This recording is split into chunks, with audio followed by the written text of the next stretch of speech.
Online personal assistants? That's a thing? Brett, will you go sign me up for one? Nope. Welcome back to Dear Veronica. I'm Veronica Belmont. There are many apps out there that claim to be your personal assistant, like Clara, Alfred, Charlie, Chloe, Julie Desk, etc.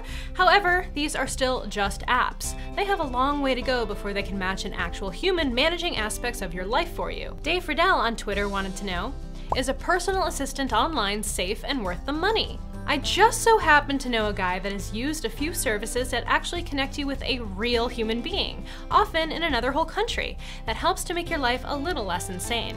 Let's hear all about it from Manish Sethi.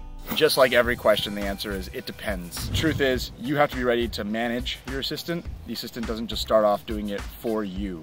So make sure that you, first of all, have a list of tasks that you want to have done.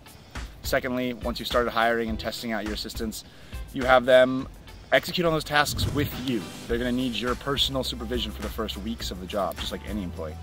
And over time, you can start to see if they're good or bad. You don't want somebody who's coming up with ideas, that's your job. You want somebody who's going to make sure that your inbox is finished and complete to the end. So make sure that they're the kind of person who's uncomfortable leaving stuff undone. Thanks, Manish.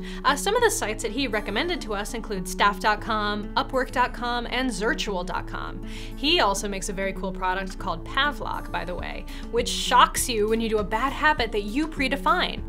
You can learn more about it at pavlok.com. Up next, another question about visiting San Francisco, this time in a slightly more permanent way.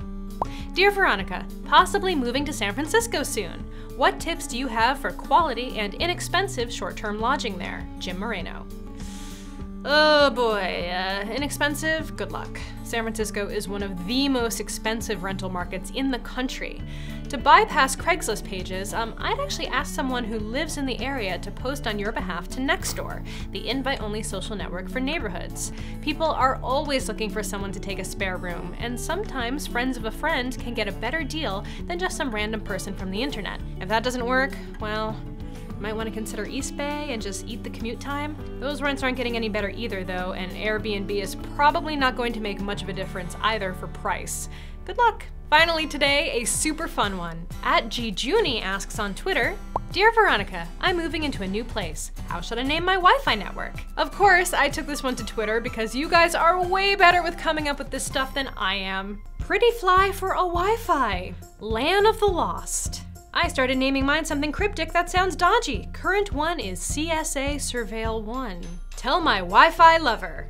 I've seen that one a few times. Bill Y the Science Spy. Wu-Tang Lan. Hide your kids, hide your Wi-Fi. It hurts when I pee. Error network. Everyone assumes it's a problem and leaves it alone. Oh my god, the puns. Oh, I love the puns so much. You guys are amazing. Thank you so much. And don't forget, keep sending in those questions to Dear Veronica on Twitter. I'll see you next week. @Jijuni? Jijuni? Okay, Jijuni. We'll say Jijuni.